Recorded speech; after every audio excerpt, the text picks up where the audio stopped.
Bom dia, boa tarde, boa noite, sexto ano. Tudo bem com vocês, pessoal? Espero que sim. Professor David aqui, iniciando mais uma aula de português. Bom, gente, espero que vocês tenham tido um ótimo final de semana, tenham aproveitado bastante, se divertido, descansado e estudado, né? E gostei de ver vocês também lá no nosso drive-thru, beleza? De antemão já quero desejar boas provas para vocês e eu sei que todos vão tirar ótimas notas. Bem, pessoal, como já foi dito, teremos hoje mais uma aula de português. Bom, permita-me colocar o cabeçalho aqui.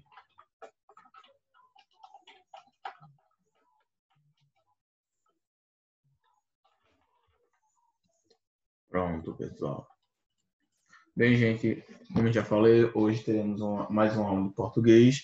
Na última aula, nós vimos interpretação textual e hoje concluiremos este assunto.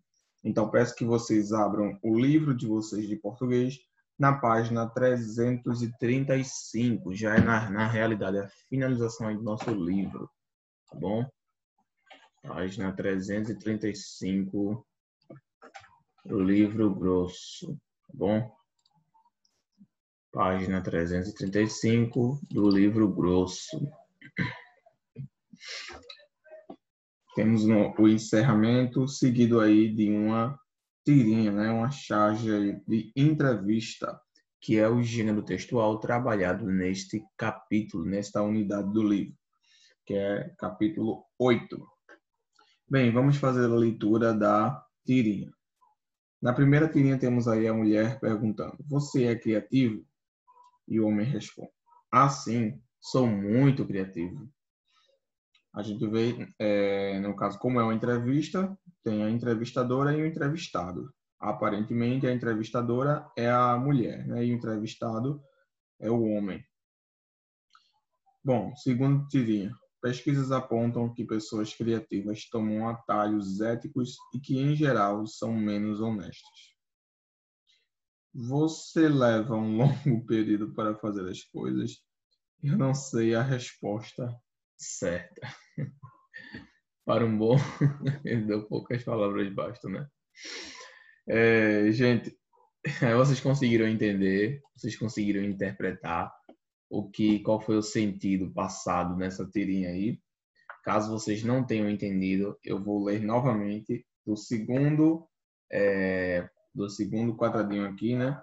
Até o outro. Diz assim, a mulher diz assim para ele: pesquisas apontam que pessoas criativas tomam atalhos éticos e que, em geral, são menos honestas.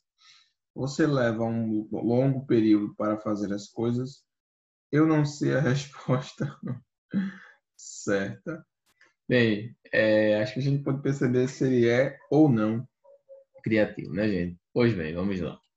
Então, página 335 no nosso livro grosso, tá?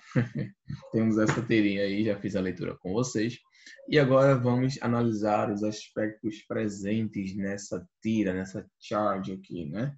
Bem, gente, como estamos vendo, o gênero tratado aqui é o gênero de entrevista, um gênero textual, assim como a reportagem e etc. O gênero trabalhado nesse capítulo é o gênero entrevista, ok? Muito bem. Deixa eu só mudar aqui.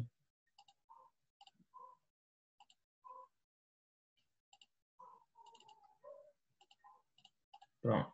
É o gênero entrevista. Então, temos um entrevistador e uma entrevistada. Vamos agora analisar os aspectos dessa charge aí. A primeira questão referente a essa charge diz assim: a tirinha reproduz uma entrevista de emprego. Que elementos há em comum entre esse tipo de entrevista e a jornalística, entrevista jornalística?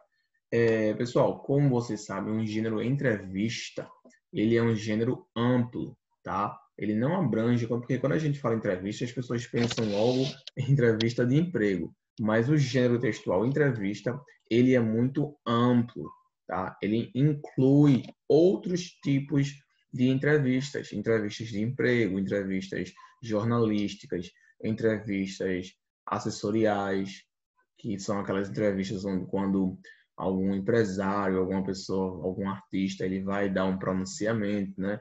Então tem todo aquele processo, enfim. O gênero entrevista, ele é amplo, ele possui várias, ele pode estar presente em vários contextos diferentes, tá bom? Mas partilham quase que das mesmas características. Então vamos lá. Então, quais elementos são comuns entre o tipo desse entrevista de emprego e a entrevista jornalística? Qual é, pessoal, a similaridade entre a entrevista de emprego e entrevista jornalística? Na entrevista de emprego, gente, normalmente as questões são direcionadas para o candidato no intuito de conhecê-lo. Já na entrevista jornalística, normalmente se tem um propósito maior. Eles querem obter informação sobre algo, alguma coisa específica. Já na entrevista de emprego, a intenção é conhecer o candidato. E na entrevista jornalística, é mais para dar um comentário sobre alguma coisa. Então, eu diria que a entrevista, essa é uma resposta, na realidade, meio que pessoal, porque vocês que vão encontrar as características presentes em cada gênero textual. Tá? As características que consigo encontrar similares as características relacionadas com a relação ao emprego jornalístico são justamente essa. É que aí na entrevista de emprego, na maioria das vezes, se tem a intenção de conhecer a pessoa, o candidato. Já na entrevista jornalística, também, só que é a opinião do candidato quanto a alguma coisa, tá bom? Então, normalmente, essas são as características. Busca-se informação sobre a pessoa. Então, outra característica no aspecto da elaboração da entrevista é que a entrevista de emprego jornalística, ela também conta com a presença dos dois, tanto do entrevistado quanto do entrevistador. Essa é a segunda característica comum que eu encontro. Eu acho que a gente consegue encontrar mais, né? Qual é outra característica similar entre a entrevista de emprego e a entrevista jornalística? Pensem naquelas pessoas que são entrevistadas naqueles jornais matinais, né, noturnos, que vocês assistem. Não sei, Cardinal, talvez, não sei se vocês assistem, Bom Dia Pernambuco, aqueles jornais, né, de notícias. Qual é a diferença entre aquela entrevista quando as pessoas estão sendo entrevistadas para relatar ou reportar algum problema na comunidade e aquela entrevista de emprego, onde se tem o foco, onde o foco é conseguir um trabalho? Qual é a outra característica que a gente encontra aí? Eu acho que é a identificação. Em ambas as entrevistas, em ambas as situações, é necessário a identificação da pessoa. Tá? Tanto na entrevista jornalística, vocês percebem que a primeira coisa que os repórteres fazem quando iniciam a entrevista é perguntar, identificar o entrevistado. Eles perguntam o nome, perguntam onde mora, então eles têm que identificá-los. Na entrevista de emprego também, eles querem identificá-lo e conhecê-lo. Então, essas são algumas das três características dessa similaridade. Tá bom? Segundo agora, pessoal.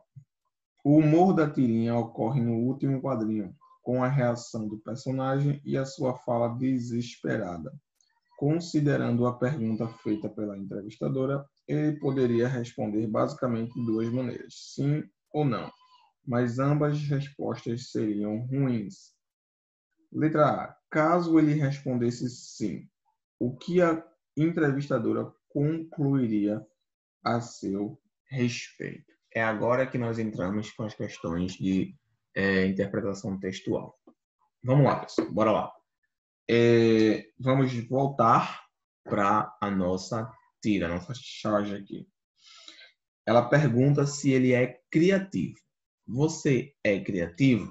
E ele responde, sim, sou muito criativo. Beleza, até aí, tudo bem. Ele responde que ele é criativo.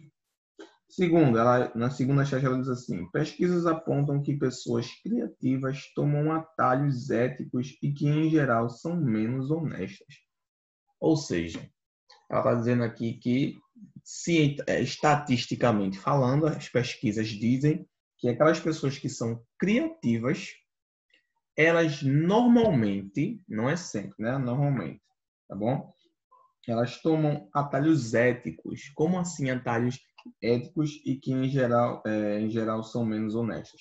O que ela quis dizer é que essas pessoas que tendem a ser criativas, normalmente elas tentam mentir, só que omitindo. Quando ela diz aqui, ó, tomam atalhos éticos e que em geral são menos honestas, ela quer dizer que ele tenta mentir de uma forma ética, ou seja, omitindo.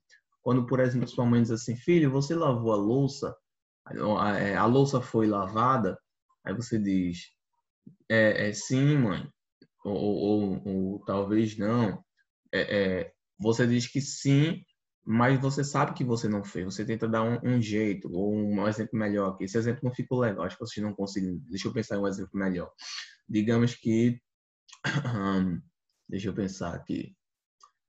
Vou usar o mesmo exemplo da louça, tá? Digamos que você tem um irmão, mas a sua mãe pediu para você lavar a louça, mas você não lavou, seu irmão lavou por você. Aí sua mãe pergunta, filho, a louça foi lavada? Aí você diz, sim, mãe.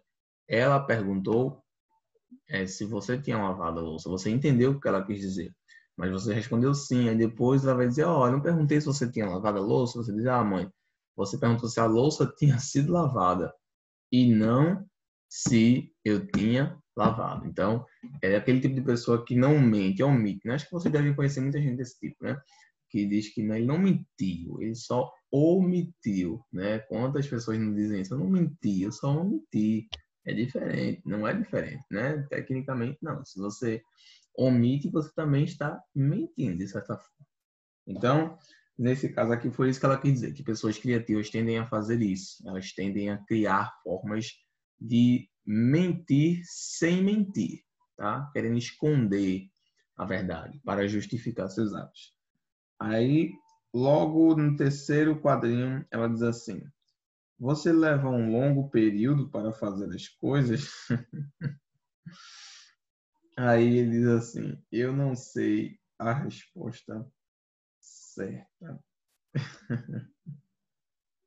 Eu não sei a resposta certa. Bem, pessoal, quando ele diz eu não sei a resposta certa, ele já fez tudo que ela disse aqui, né? Quando ela diz assim, pessoas criativas tomam atalhos éticos e que em geral são menos honestas. Esse atalho ético aí que ele tomou foi de responder a pergunta dela indiretamente. Ela perguntou se ele leva longos períodos para fazer as coisas. Claro que se ele respondesse sim, né? Certamente isso iria fazer com que a chance dele de ser aprovado naquela seleção, de passar naquela seleção de emprego, reduziriam, porque quando o patrão quer saber, ele quer que o funcionário faça as coisas rapidamente, né? Então, quando ela pergunta aqui, você leva um longo período para fazer as coisas, se ele dissesse sim, ele estaria mentindo, ele estaria reduzindo suas chances de conseguir aquele emprego. Então, ele dá um jeito de dizer não, mas sem dizer não. Tá? Ele diz assim, eu não sei a resposta certa. Então, ele nem disse sim, nem disse não. Então, tecnicamente, ele tentou não mentir. Na realidade, ele sabe que ele não faz as coisas no tempo certo, porém, ele expressou isso de uma outra forma, para não mentir, tá bom? Para que ela não pense que ele também não faz as coisas de última hora. Ele deu uma resposta diferente. Então, o Murra-Tirinha ocorre no último quadrinho, com a reação do personagem e a sua fala desesperada. Considerando a pergunta feita pela entrevistadora, ele poderia responder basicamente de duas maneiras, sim ou não, mas ambas as respostas seriam ruins. Caso ele respondesse sim, o que a entrevistadora concluiria a seu respeito? Gente, se ele respondesse sim, certamente ela ela iria ter não uma má impressão, mas ela veria que ele não é criativo. Porque o que é que ela acabou de dizer no segundo quadrinho? Pesquisas apontam que pessoas criativas tomam atalhos éticos e que, em geral, são menos honestas. Então, quando ele toma esse atalho aqui, eu não sei a resposta certa, a gente já consegue interpretar que ele é uma pessoa criativa, porque ele conseguiu responder a pergunta dela tomando esse atalho ético, tá? Tomando esse atalho aí. Então, a gente consegue perceber que ele, de fato, era criativo. E a dona também, a moça também percebe isso, tá? Então, se ele tivesse respondido sim, não seria, ela não consideraria ele como uma pessoa criativa, porque ele não fez o que a pesquisa aponta que pessoas criativas fazem. Letra B. E caso ele respondesse não, o que ela concluiria? Ela concluiria que ele é antiético e desonesto. Se ele respondesse não, ela ia pensar o que dele? Ela ia pensar que ele é preguiçoso, que ele não faz as coisas certas, demora para fazer. Enfim, ela ia pensar isso dele. Então, ele respondeu nem sim nem não, mas ele não respondeu nem sim nem não, usou essa resposta aqui, que é eu não sei a resposta certa, e simplesmente fugiu da pergunta que a mulher tinha feito para ele, a entrevistadora. Terceiro, ao citar o resultado de algumas pesquisas, a entrevistadora utiliza a conotação para tentar suavizar o sentido negativo que caracteriza as pessoas criativas. Esse recurso é chamado tecnicamente de eufemismo, tá bom? Então, vamos lá. Terceiro quesito. Vamos ler novamente para podermos interpretá-lo. Vamos lá.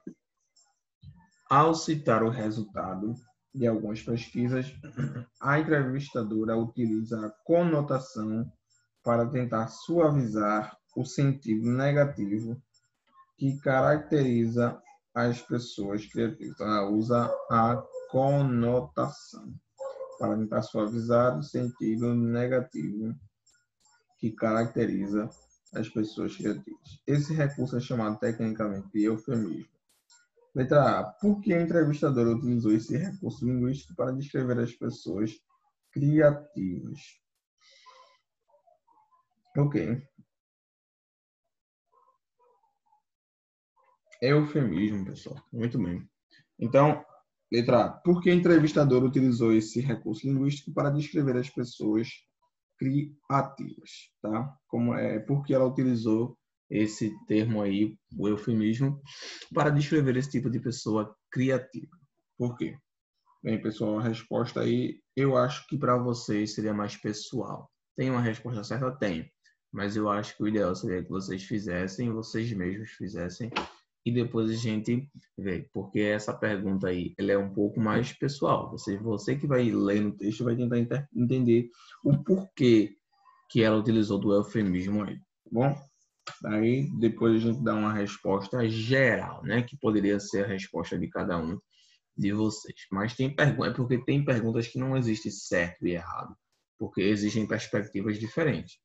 Essa aí é uma delas, né? Algumas pessoas podem perceber a presença de alguns aspectos linguísticos, enquanto outras não. Então, é uma pergunta mais pessoal. Vocês vão identificar e vão colocar aí no livro de vocês, tá bom? Vamos lá agora.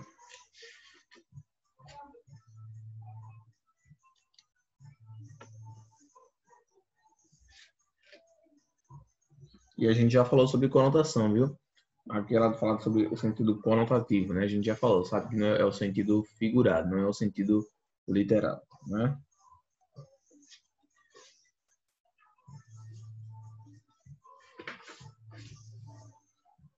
Vamos lá, letra B.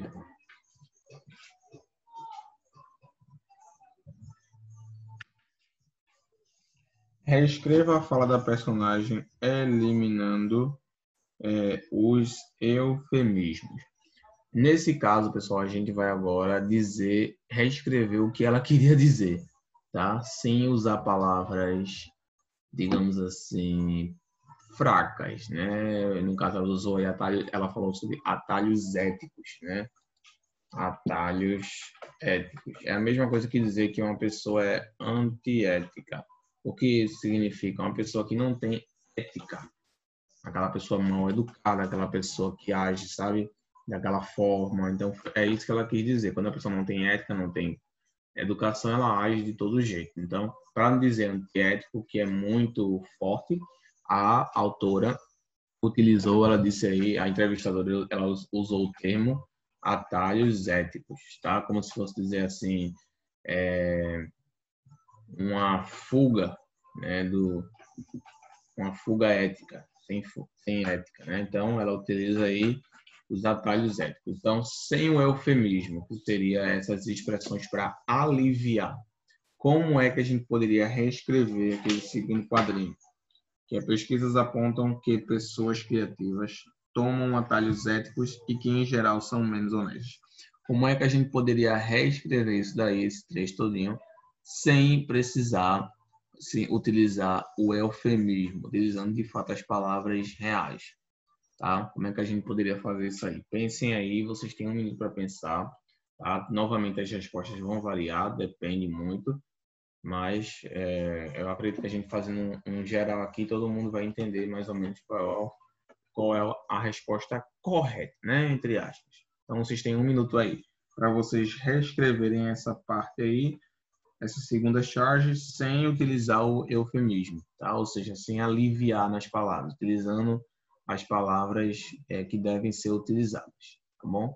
Mesmo que sejam palavras que às vezes a pessoa não gosta de ouvir. Não estou falando de palavrão, essas coisas. Eu estou falando de palavras que às vezes são muito sinceras e que machucam, né? Às vezes a gente não quer ouvir aquilo, mas é verdade. Então a gente usa muito esse eufemismo, tá, gente? Deixa eu até anotar aqui para vocês. Eufemismo, a gente usa muito isso daí, tá? Quando a gente quer dizer alguma coisa para alguém, aí a gente começa a enrolar e vai devagarzinho, a gente vai soltando. A gente não chega e só fala, né, para não machucar a pessoa. A gente usa o eufemismo, tá bom? Então vocês têm um minuto aí para que vocês redigitem a segunda tirinha, sem usar o sentido denotativo, tá bom? Conotativo.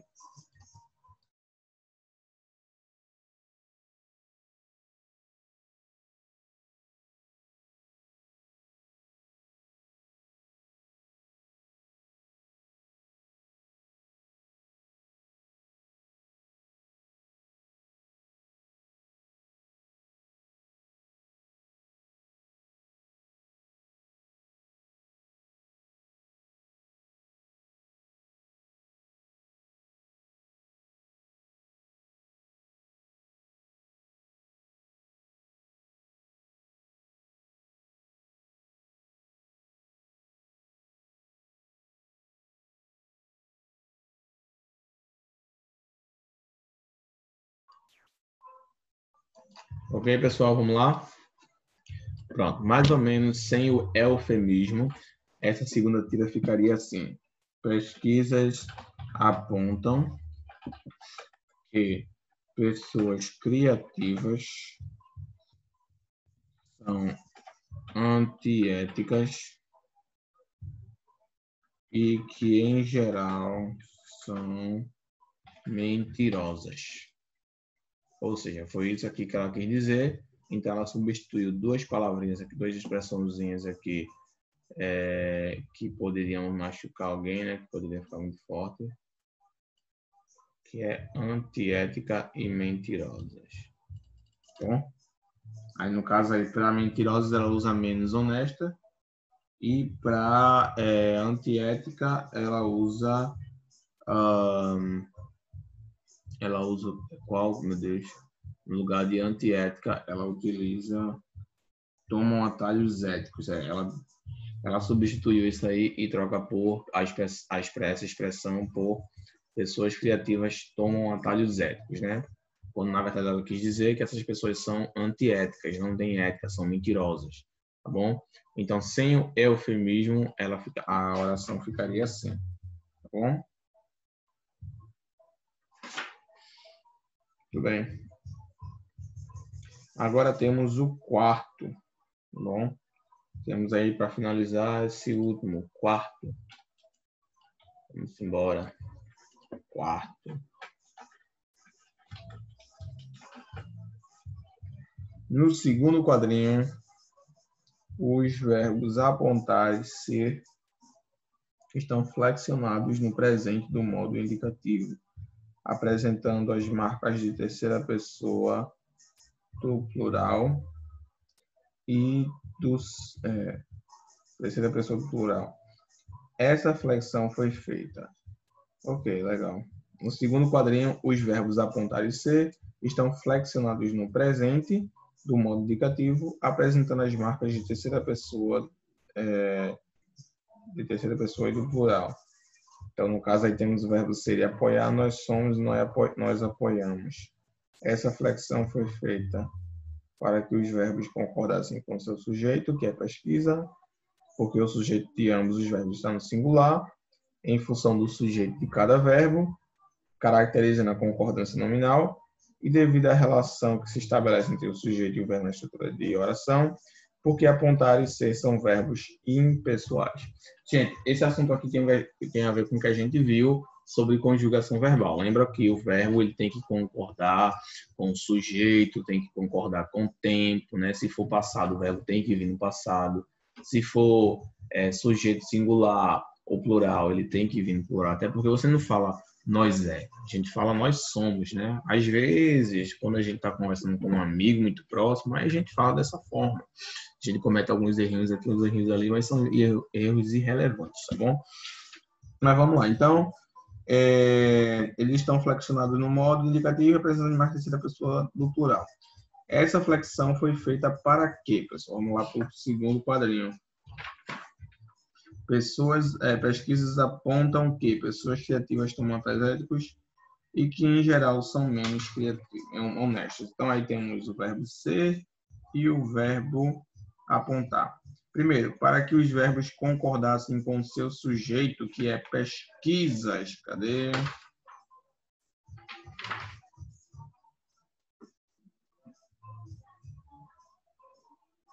Letra B. Porque o sujeito de ambos os verbos está no singular. Letra C. Em função do sujeito de cada verbo, caracterizando a concordância nominal. Letra D. Devido à relação que se estabelece entre o sujeito e o verbo na estrutura da oração. Letra E. Porque apontar e ser são verbos impessoais. A resposta correta é a letra D. Devido à relação que se estabelece entre o sujeito e o verbo na estrutura de oração. Lembra aquilo que eu falei para vocês, pessoal, de que o sujeito, o verbo ele tem que concordar com o sujeito. Então, se o sujeito está no singular, você tem que colocar o verbo também no singular. Então, nada mais, nada menos do que isso. Essa é a resposta, tá? Eles vêm dessa forma porque eles têm que concordar um com o outro. Tem que haver essa concordância. Senão, certamente nós não nos comunicaríamos muito bem. Imagina a gente falando assim, eu gostar ontem da festa, nós ir amanhã para a praia. Ia ficar certamente esquisito, né? Então, por isso eles decidiram ter na realidade, fazer essa conjugação verbal. Mas isso aí, como a gente já viu na última aula, né? Não é assunto para hoje. Então, pessoal, finalizamos aí. Eu espero que vocês tenham entendido e principalmente percebido que para interpretar um texto é necessário olhar todo o seu contexto. Olhem o contexto, tá bom? Sem o contexto, sem a imagem, a gente não consegue fazer essa interpretação, beleza? Então, por hoje ficamos por aqui, pessoal. Espero que vocês tenham gostado. Termine de ler todo aí o livro, tá bom? Já estamos no finalzinho dele. Depois vamos trabalhar alguns gêneros textuais específicos, tá bom? Mas pesquisem aí para que vocês possam praticar essa questão da interpretação textual, porque nos anos seguintes a gente trabalha muito isso. A interpretação textual o texto é a parte-chave do português, é você saber interpretar, aprender a ler as imagens, tá? Não apenas as palavras, mas também ler as imagens, tá? Que isso também é necessário para realizar uma interpretação correta, beleza? Então, vamos ficar por aqui. Como vocês sabem, vocês podem me consultar no Flash App, estou à disposição de vocês quando vocês precisarem. É só chamar lá que a gente desenrola. Beleza, pessoal? Então, fiquem com Deus, tenham uma boa semana. E na próxima aula a gente continua, veremos alguns outros assuntos ainda do livro de vocês. Tá bom, pessoal? Qualquer coisa, podem falar lá no Flash App que eu posso ajudar vocês, tá bom? Tenham uma ótima semana e vejo vocês na próxima aula, se Deus quiser. Tchau, pessoal, e até a próxima aula.